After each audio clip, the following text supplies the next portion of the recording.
How's it going, guys? Welcome back to the channel. It's Riley here, and today, yet again, yes, I am bringing you guys another video here on my channel. Now today, if you guys are watching this as soon as it is out, you guys know that the NBA trade deadline just hit us recently today as I'm making this video. So I thought it would only be right if I came at you guys with the top 5 trades that happened near the deadline. I'm not going to be doing them for the entire year. I'm just going to be doing the trades that happened within like a week or two of the deadline that just hit today at 2 o'clock Central Time. So I really hope you guys are going to enjoy me explaining each and every trade out of the top 5 that I think was the most important and helped out the team in which it happened the most in the league. So yeah, very self-explanatory video for today. But once again, as I do before every single video, if you guys are new viewers or you are returning viewers from a previous video and you haven't done so yet, please go down below and subscribe to the channel. It helps me out a ton, you guys. You honestly have no idea. Plus, it's a win-win for both of us. It's easy, it's free, it just gives you guys a much easier and faster way to check out my content. Also, while you're at it, hitting the subscribe button, make sure to turn on push notifications. That is an even faster way to get my content to you guys. But without further ado, we're not going to waste any more time. Let's jump straight into the top 5 trades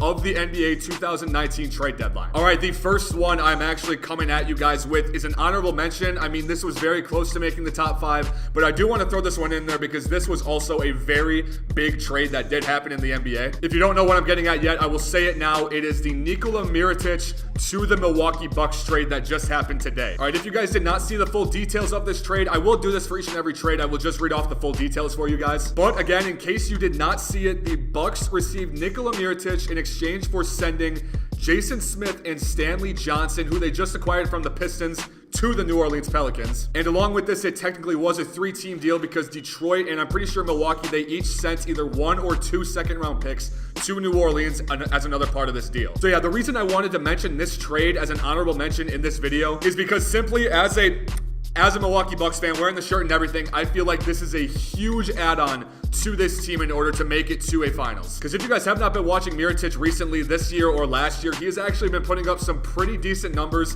while playing for the Bulls and both the Pelicans. If you guys do not remember last year when Nikola Mirotic was on the Pelicans, he was a huge part of that team's success in order to make a run into the second round of the playoffs. I remember they swept the Portland Trail Blazers, and Mirotic was actually putting up some very decent numbers in that playoff series. He was a big part of that, along with Anthony Davis. But yeah, the Bucks being able to acquire Nikola Mirotic from the New Orleans Pelicans for just giving up Jason Smith, who was not playing at all, and Stanley Johnson, who they just acquired for trading away Thon Maker. So yeah, there is the honorable mention for you guys. It is Nikola Mirotic going to the Milwaukee Bucks. All right, at number 5 in this video, we have Markelle Fultz being traded to the Orlando Magic. Now, in case any of you guys did not see this trade that went down, I will briefly explain to you guys and give you guys the full details of the trade. So in this trade, the Magic received only Markelle Fultz, and the 76ers received from the Orlando Magic Jonathan Simmons, a 2020 first-round pick, and a second-round pick. Now, I put this one at number 5 because it did involve a big name, or I guess 2 decent names. It involved Markelle Fultz, who has been a huge name around the NBA recently regarding his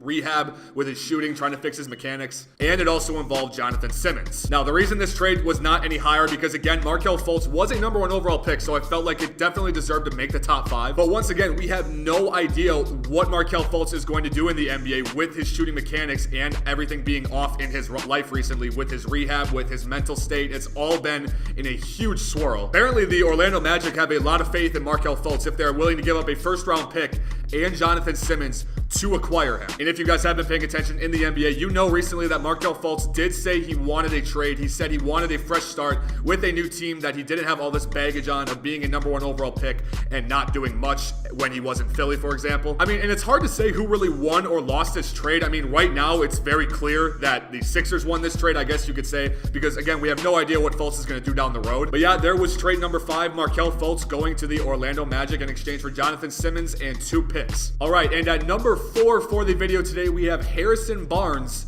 being traded to the Sacramento Kings. All right, now the full details of this trade that I have at number 4. The Kings received only Harrison Barnes, and the Mavericks received Justin Jackson and Zach Randolph. Now, depending on how you look at Harrison Barnes as an NBA player, this could be either a big win or a big loss for the Sacramento Kings. Because if you're looking at it as Harrison Barnes being a top tier player in the NBA, you're thinking, wow, the Kings got an absolute steal on this for only giving up Zach Randolph, who was under a $3 million contract, I think 1 year left on it, and Justin Jackson, who was a decent name coming into the NBA at first, but hasn't really proved himself for anything yet. But if you're looking at it as Harrison Barnes being a decent player that's not worth $25 million and you're a Kings fan, you're definitely thinking you lost this trade or you didn't want it to happen. So, I mean, and don't get me wrong, the Kings are definitely getting their act together. They're definitely playing very nice. I'm pretty sure right now they're 29 and 26. They're a lot of fun to watch with Fox, Hield, Shumpert actually just got traded, Bogdanovich, etc. I'd say the Kings are fine. I'd say the Kings are going to make a good run because they know they have some rising stars in Buddy Hield and De'Aaron Fox, and they definitely want to keep them for the long haul as well. But I mean, I don't know. If you're a Kings fan, you can look at it either way. All right, coming in at number 3 here for the top trades of the 2019 deadline, we have Marc Gasol being traded to the Toronto Raptors. Now, this one was definitely interesting because I did not see this happening. If you guys were not paying attention to recent trade talks, you know that about a week or a couple days back, the Raptors offered the Grizzlies Kyle Lowry and Jonas Valanciunas, and I think 1 or 2 more players or picks in exchange for Mike Conley and Marc Gasol. If that trade would have went through, that would have been absolutely ridiculous, but it didn't, and down the road, the Raptors ended up getting Marc Gasol anyway, so I guess they got half of what they were looking for. The full trade details of this deal included Toronto sending Jonas Valanciunas, DeLon Wright, CJ Miles, and a 2024 second-round pick for Marc Gasol. Now, I put this one at number 3 in the middle of the pack because this was a pretty big trade, don't get me wrong. But I feel like you can also look at this trade as helping and hurting Toronto a little bit in both ways. Like, don't get me wrong, Marc Gasol is a much better spot for the center position than Jonas Valanciunas. He definitely fills out that lineup a lot better. Their starting 5 is going to be Kyle Lowry, Danny Green, Kawhi Leonard, either Siakam or Serge. It's probably going to be Serge. Marc Gasol, and then again, either Siakam or Ibaka coming off the bench as the 6th man. But you can also look at it like the Raptors traded away 3 players in their rotation to get Marc Gasol. They traded away 3 players that were getting decent minutes for Marc Gasol. But still, it definitely, you can look at it either way, but I'd say it definitely did help them out more if they learned how to play together well. If Marc Gasol fits into that rotation very nice and very easily, then yes, it was definitely worth it for the Toronto Raptors, but we're just gonna have to wait and see. All right, at number 2 for the trades of the NBA 2019 trade deadline, we have Kristaps Porzingis being sent to the Dallas Mavericks. Now, I know some of you are going to say, oh, this wasn't an NBA trade deadline deal. Well, I'm still considering it a deadline trade because it happened about a week before the deadline hit. I mean, still, you take it for what it is. I'm going to consider it a deadline deal, definitely making number 2 on my list. Again, if you guys have not seen the details to this trade yet, I will read them to you right now. The Knicks received Dennis Smith Jr., Wesley Matthews, DeAndre Jordan, and a draft pick. It doesn't say which one.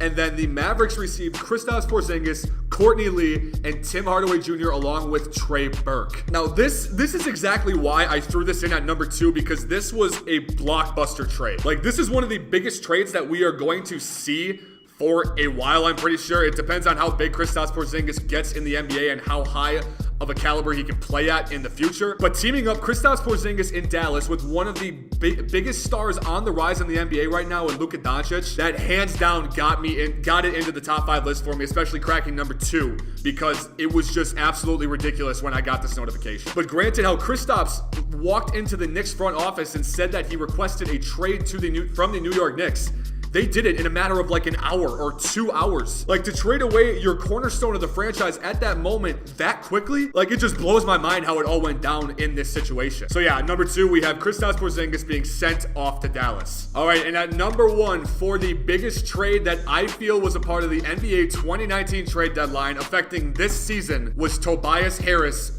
and Boban Marjanovic being sent off to the Philadelphia 76ers. Now, I feel like there's no way you guys missed this trade. It was all over everything, how it completed this Sixers starting lineup. It was all over social media. It happened at about 1 a.m.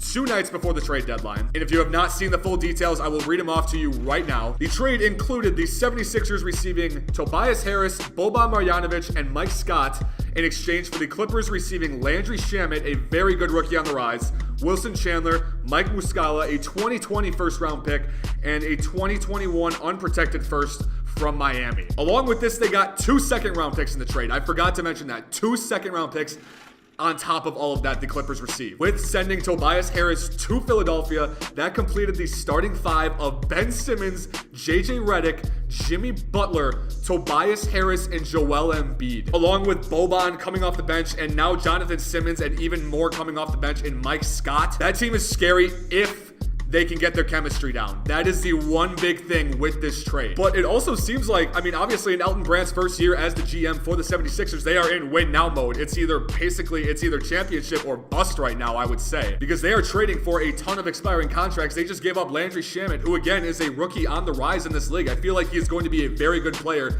in due time. But with this trade, they're obviously like, I mean, it's always tough. You can't really tell if the chemistry is going to work out between players right away. You just need to take that risk and give it time and see if they adapt to each other. But like I said already, Tobias Harris is having some of the best numbers of his career right now. He should have been an all-star again, in my opinion. So yeah, I personally feel like this trade, completing the Sixers lineup, was the #1 biggest trade of the NBA 2019 trade deadline. All right, guys, I think that is going to mark the end of this video here today. Trade deadline's always a good time, you guys. I absolutely love it every single year. It's so exciting to watch all the deals go down. So I thought, why not, right after the trade deadline ends up, I should make a video for you guys explaining my top 5 and why I believed it. If you guys have any contradictions, if you guys have a trade that you felt should have made the top 5 and it didn't, please don't be afraid to leave your comments down below of what you think of my top 5, and leave any of the trades that did happen that didn't make the top 5 that you thought should, because like I said, there were a ton this year, so many. There's no way I would have been able to cover them all. But yeah, if you guys did enjoy my top 5, or you enjoyed the video at all in any way, please make sure to go down below and slap a like on it. Again, it means the world to me when I see you guys support my content. But yeah, I think that's all I have to say for right now. So once again, I thank you guys so much for watching. I hope you all stick around, and I will see you guys in the next video. Peace!